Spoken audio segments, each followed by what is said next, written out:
Hola, buenas. Primero les voy a presentar el grupo.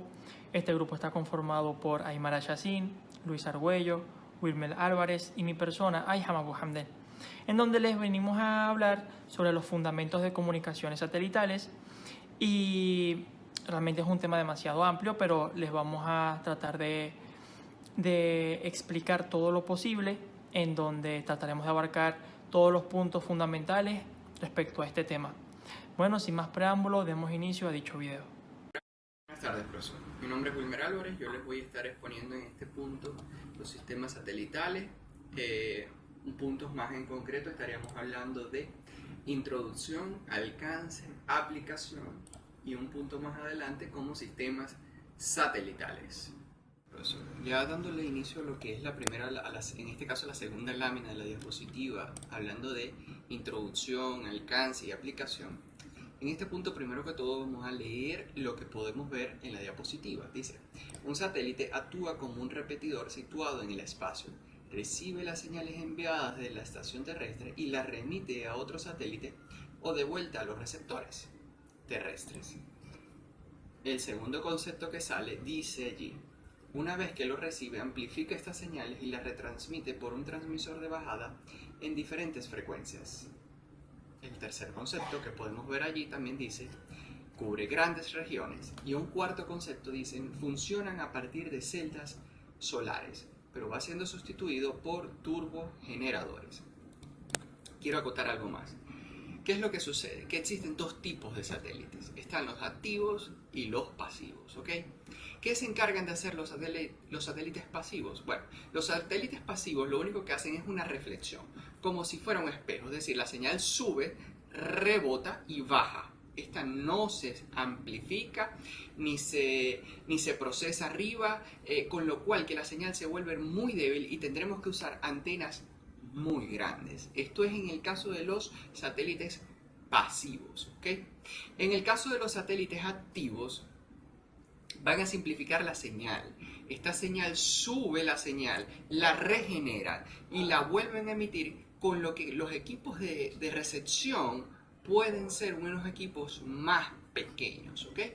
Hay algo que yo quisiera acotar, ¿verdad? Y entre esas cosas que quisiera acotar también es que estos satélites tienen un transpondedor, ¿ok? Ahora bien, ¿pero qué es un transpondedor? Un transpondedor es un dispositivo que se encarga de cambiar la frecuencia de la señal recibida. Primero que todo, elimina el ruido que puede haber, segundo, y amplifica la potencia de la señal.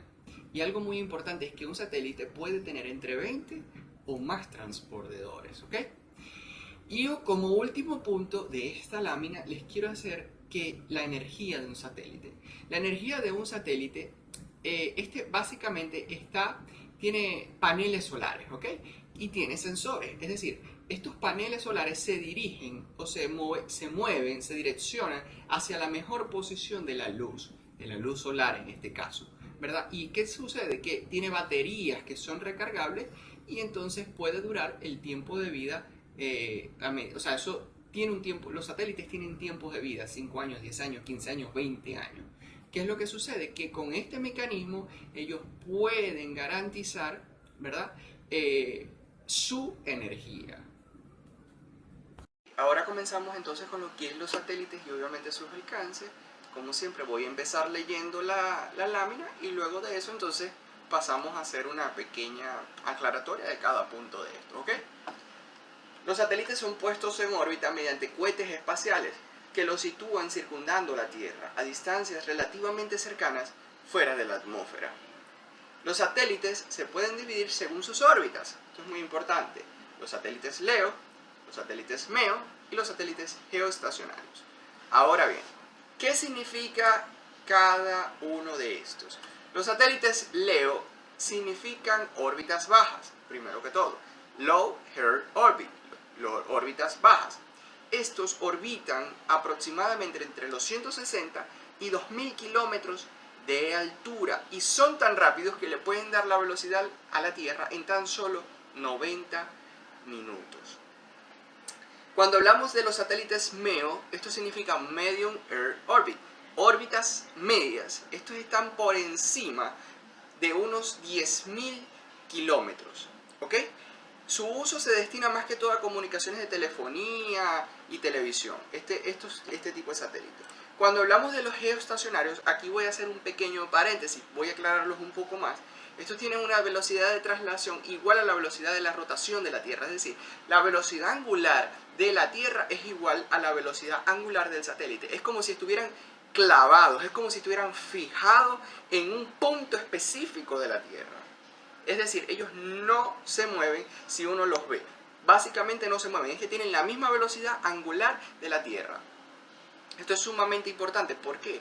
Porque en este tipo de satélites es lo que utilizan, por ejemplo, DirecTV. DirecTV utiliza los satélites geoestacionarios, por eso es que una antena de DirecTV no se mueve.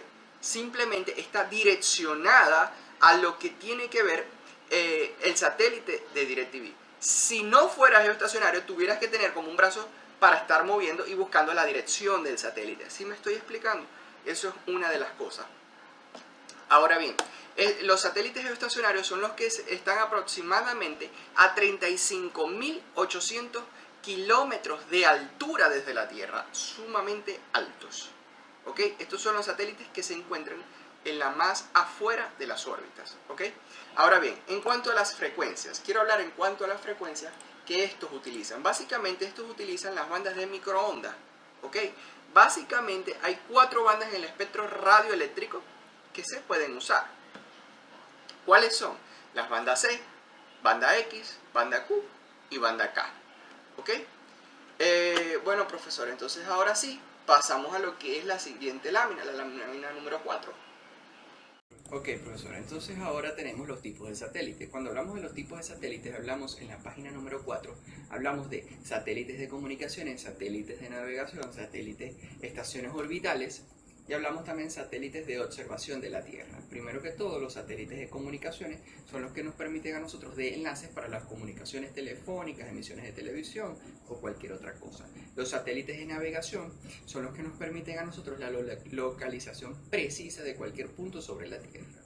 Mientras que las estaciones orbitales son laboratorios en órbita, ¿ok? Esto es algo sumamente, ya que la Estación Espacial Internacional es actualmente la única estación en órbita. Y en cuanto a los satélites de observación de la Tierra, también llamados son teledetección. Estos se utilizan mayormente para estudios ambientales o la cartografía. Ok, profesor, entonces ahora sí, para entrar a hablar un poco del tema de las antenas, antes de entrar en este tema, quiero primero hacer una pequeña definición de qué es un transductor. Un transductor es un dispositivo que tiene la misión de recibir energía de una naturaleza eléctrica y puede cambiarla a cualquier otro tipo. Por ejemplo, puede recibir eléctrica y cambiarla a mecánica, puede acústica y cambiarla a eléctrica. El ejemplo es un micrófono. El micrófono recibe ondas acústicas y bota por la salida ondas eléctricas. ¿Okay? El transductor es uno de los principales componentes de una antena. ¿Por qué? Porque convierte en ondas eléctricas a ondas radioeléctricas. ¿Ok? Entonces, esto es sumamente importante. En cuanto a eso, vamos a hablar de una ganancia de la antena. En la página número 6 vamos a hablar de lo que es una ganancia de una antena. Y esto va intrínsecamente ligado con un radiador. ¿A qué me refiero un radiador? Un radiador isotrópico, es decir, una antena omnidireccional. No voy a definir, no voy a leer lo que hablamos en la diapositiva, pero sí quiero dar una pequeña explicación de esto. En la página número 6 del lado derecho inferior, tenemos una pequeña imagen que dice radiador isotrópico, está una pequeña burbuja y hay una antena dipolo que está un poco más alargada. ¿Qué es la ganancia? Bueno, primero que todo, la ganancia es la diferencia que hay entre el máximo del radiador isotrópico y el máximo de la antena dipolo. Eso es la ganancia, eso es lo que llaman dBi. Es decir, dBi es la potencia más potencia que dB. Cuando uno habla de 3 dB, 4 dB, está hablando en una antena isotrópica, mientras que si tú hablas de dBi, estás hablando con respecto a una antena isotrópica, es decir, 3 dBi es 3 veces más que una antena dBi, que una antena isotrópica. A eso es a lo que nos referimos con ganancia de la antena. Entonces, cuando hablamos del ancho del haz, ¿ok? ¿De qué estamos hablando explícitamente acá? Cuando leemos acá dice, el ancho del haz de una antena se entiende como ancho del haz a mitad de la potencia. Se encuentra en el pico de la intensidad de radiación, luego se localizan los puntos de ambos lados del pico que representan la mitad de la potencia de intensidad del pico. La propagación, ¿verdad?, está dada, supongamos, en el caso de la imagen. Cuando usted ve la imagen, la potencia llega hasta 12 dB.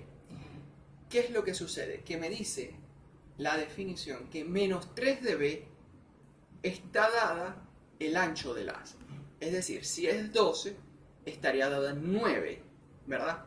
9. Desde 9 dB, entonces sería aproximadamente eso que corta el ancho del haz, es decir, las dos líneas que cortan, no se ven aproximadamente los ángulos, pero podemos observar, ¿verdad?, que tienen un ángulo menos de 25 grados hacia abajo, es decir, sí, 25 grados, 30 grados hacia abajo y como 30 grados hacia arriba. Eso más o menos simboliza un 30 o un 60% del ángulo del ancho del haz. Ok, profesor, entonces ahora acá vamos a hablar de lo que es la eficiencia de la antena. Realmente esto no es mucho que hay que explicar, ya que es la relación entre la potencia radiada por la antena y la potencia total entregada a la antena para una frecuencia dada. Realmente es la potencia que se le entrega a la antena y cuál es la potencia radiada de la antena. Eso es todo. La potencia que se le entrega a la antena y la potencia que verdaderamente radia. Y otra parte de esa potencia que se disipa. Esa es la definición de eficiencia de una antena.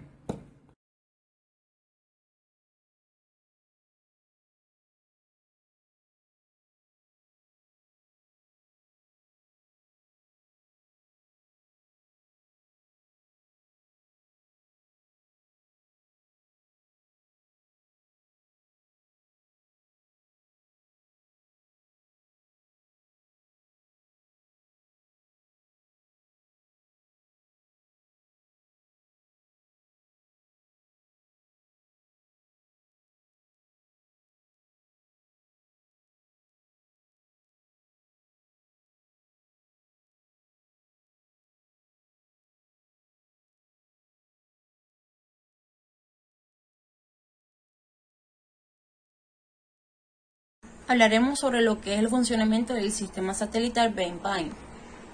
El transpondedor es un satélite de comunicaciones en la serie de unidades interconectadas que forman un canal de conexiones entre las antenas receptoras y la transmisión. Se utiliza principalmente en las comunicaciones por satélite para transmitir las señales recibidas. Entre estos podemos conseguir los que son los pasivos y los activos. Los pasivos son aquellos elementos que son identificados como escáneres, robots u ordenadores. Y los activos se emplean en sistemas localizados, navegaciones o procesamientos. Tenemos también que suele estar compuestos por dispositivos de limitaciones de banda de entrada, por amplificadores de entrada de bajo ruido. Tenemos también lo que es el traductor de frecuencia, el filtro de paso de banda de salida y un amplificador de potencia.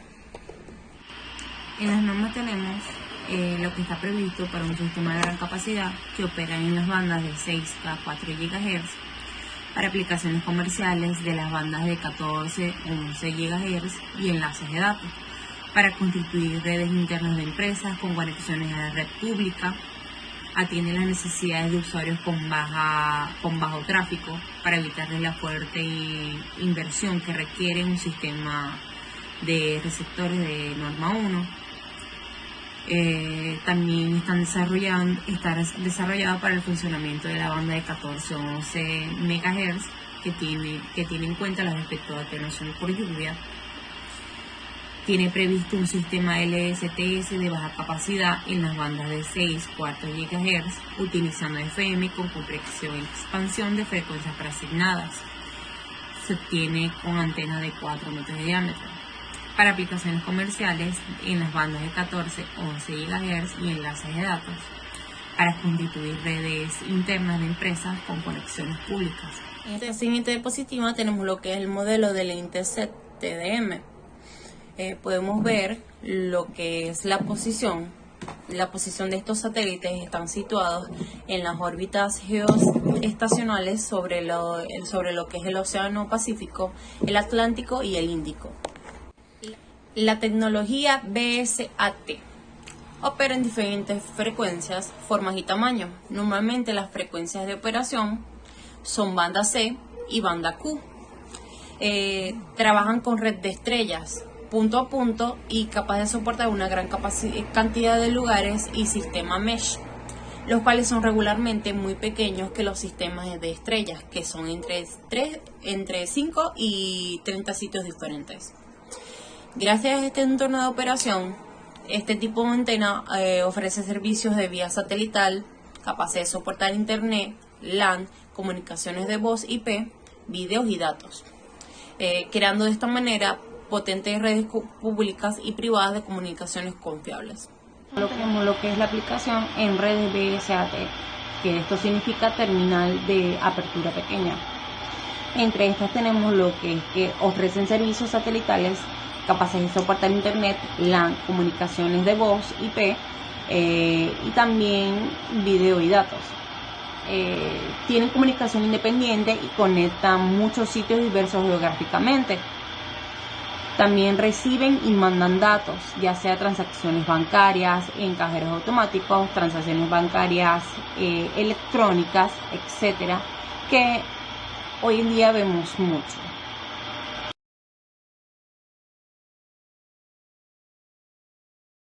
Hablaremos sobre lo que es la atenuación por lluvia. Observando, podemos afirmar que la condición de que a mayor intensidad de lluvia se puede obtener una mayor atenuación de la señal. Cuando llueve en la zona en donde está instalada una estación terrenal, sea transmisora o receptora, las señales portadoras son atenuadas y se propagan a través de la mayor movilidad de aire que hay en el lugar donde está lloviendo. Hola, aquí les vengo a hablar sobre lo que son las comunicaciones satelitales móviles. En este punto les quiero dar una breve introducción y la evolución del mismo, pero primero les quiero acotar algo que es muy obvio, y es que nuestra Tierra es esférica. Al ser esférica tiene una consecuencia directa. ¿Cuál es esa consecuencia? Que el hecho de yo llegar y enviar radioseñales a un punto a otro de nuestro globo terrestre se nos resulta ser imposible, ya que el receptor no está en línea directa vista de nuestro transmisor.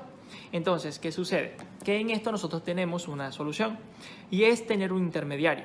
¿Quién es ese intermedio?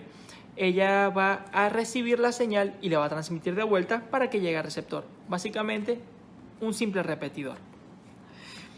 Evidentemente, el repetidor también tiene su limitante, y es que nuestra Tierra, nuestro globo terrestre, su mayor superficie es de agua.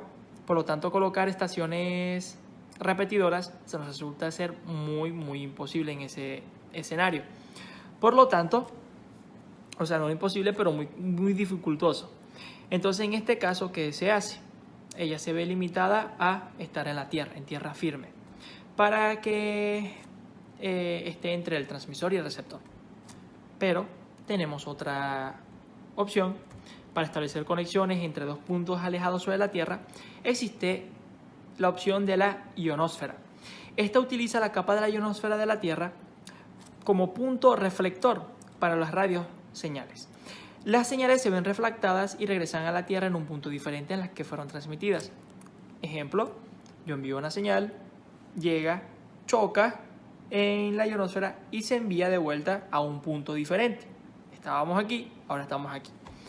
Entonces, pero esto se ve limitado para un cierto de rango de frecuencias y limitado en su ancho de banda.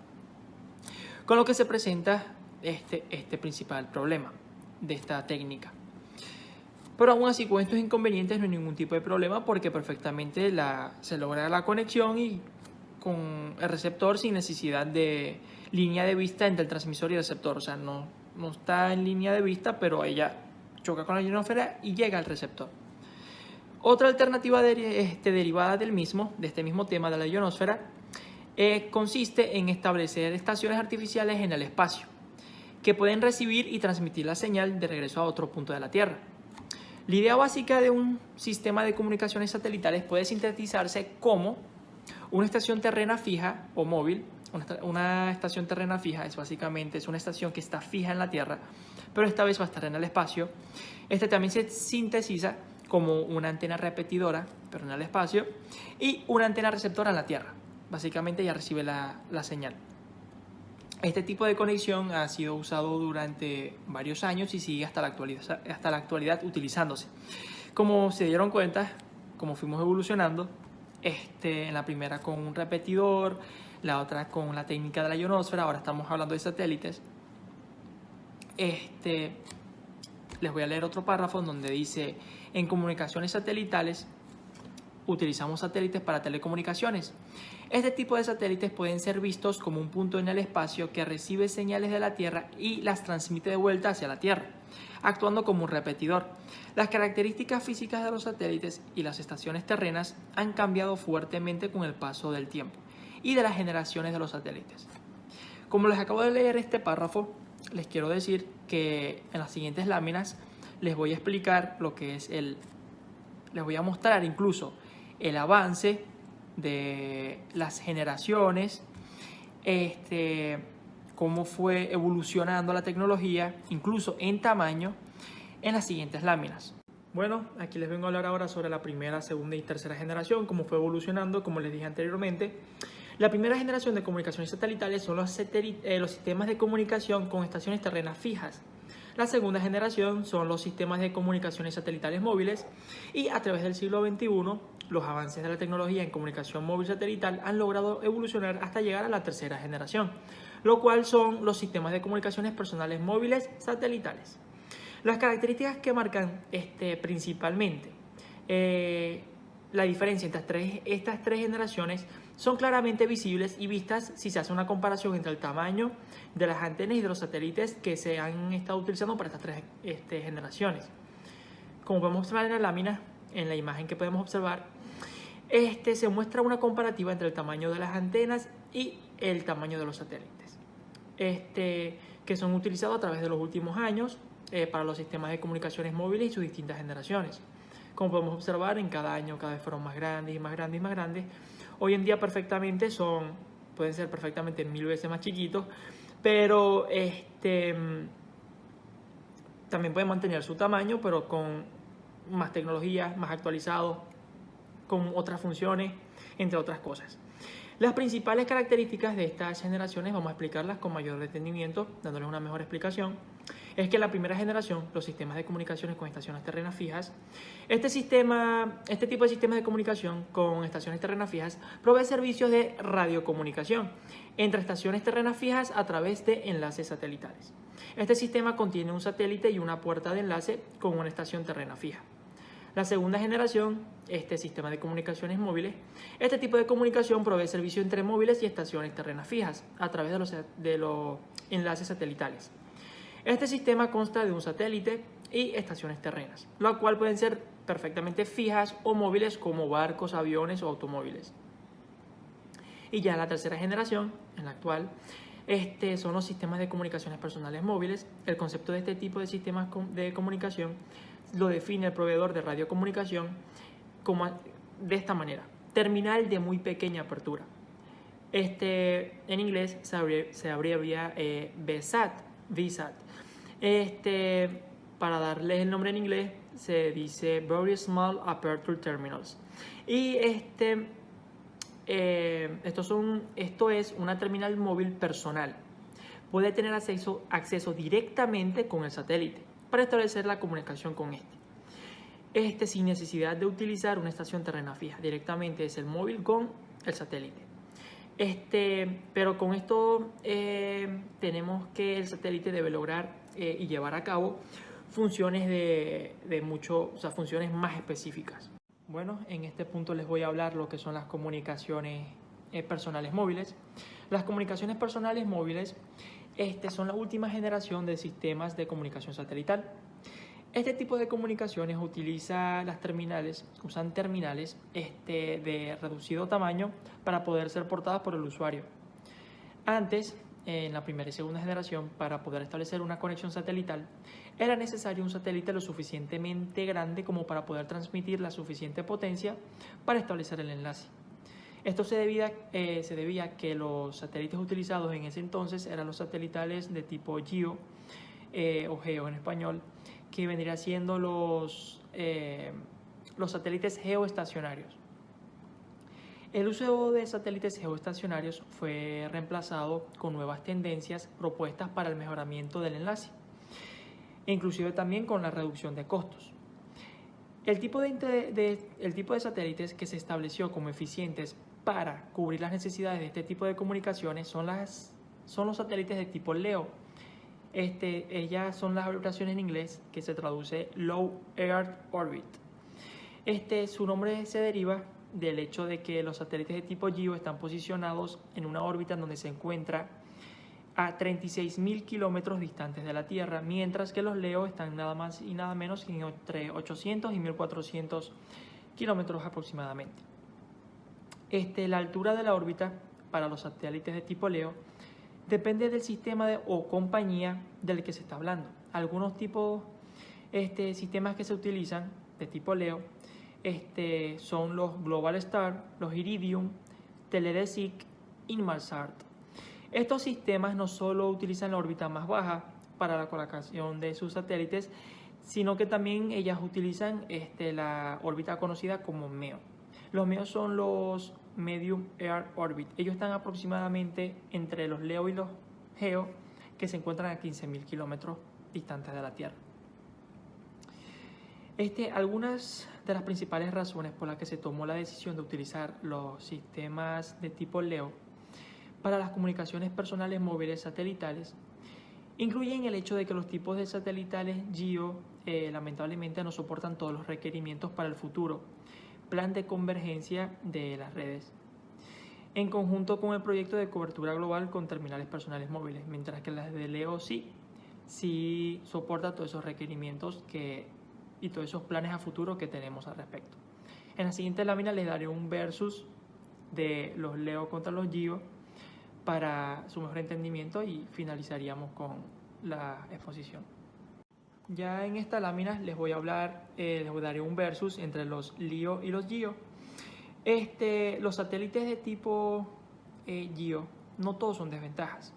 Ellos también presentan grandes ventajas en ciertos aspectos, entre los cuales está la cobertura amplia de su huella sobre el globo terrestre. El gran ancho de banda que puede llegar a tener en conjunto con la capacidad para comunicaciones móviles, así como la eficiencia económica. También podemos agregar la facilidad de sincronización con la Tierra al estar girando en la órbita geoestacionaria, que hace que el proceso de búsqueda de la terminal sea más amplio y más simple para el satélite que cualquier otro satélite que está ubicado en otra órbita. O sea que al estar más lejos tiene más capacidad por decirlo de alguna manera, de ver. Ahora, ¿qué sucede aquí? Como lo anteriormente mencionado, que fueron reemplazados, los GEO también presentan desventajas. ¿Y por qué? Ella tiene ciertas desventajas cuando se comparan contra los satélites de tipo LEO. Entre las ventajas tenemos que los satélites GEO sufren un gran retraso de propagación de señal. Esto es completamente inevitable debido a la gran distancia a la que se encuentran, que son, como podemos ver en la lámina, 36.000 kilómetros de distancia. A la gran distancia en la que se encuentran los satélites, además de la velocidad finita de las ondas electromagnéticas, si se realizan los cálculos de retraso de propagación de la señal, podemos ver que el tiempo de retraso para un enlace a un satélite geoestacionario, tomando en cuenta el enlace de subida y bajada, es de 240 milisegundos. Para un sistema de comunicación de voz, un retraso de este tipo causaría un efecto de onda estacionaria, un efecto de eco, mientras estamos en una conversación, por ejemplo. Este tipo de problemas pueden ser solucionados utilizando un circuito supresor de eco, pero esto evidentemente elevaría los costos y al elevar los costos no sería rentable. También otra importante desventaja en los satélites GEO son las grandes pérdidas de propagación en comunicaciones satelitales las ondas electromagnéticas se ven atenuadas por la gran distancia en la que se encuentran, porque ellas recorren una gran distancia y por ende se ven atenuadas. La potencia que debe tener una onda electromagnética es 2 veces más que la distancia que debe recorrer. Este tipo de problemas se hace más grande cuando se piensa en un terminal personal móvil, ya que en la que una elevada potencia de transmisión podría generar grandes problemas en la salud del usuario. Y por decir otra desventaja más es que no tienen cobertura en el polo norte ni en el polo sur de la Tierra, ya que al girar sobre el plano del Ecuador la cobertura no alcanza ciertas zonas debido a su tipo de órbita y también debido a sus menores ángulos de elevación que pueden tener una cobertura en comparación con los de Leo.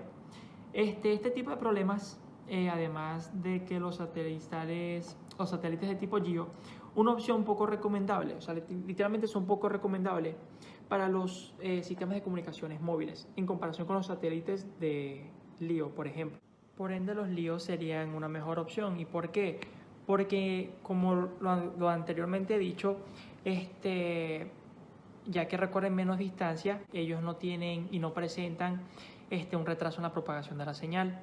También no afectarían a la salud del usuario porque la potencia sería, al estar más cercano, digamos que directamente no afectaría a la salud del usuario. Y todos esos puntos que comentamos anteriormente tampoco tienen que recorrer tanto distancia, por ende las ondas electromagnéticas recorren menos distancia y no se verían atenuadas.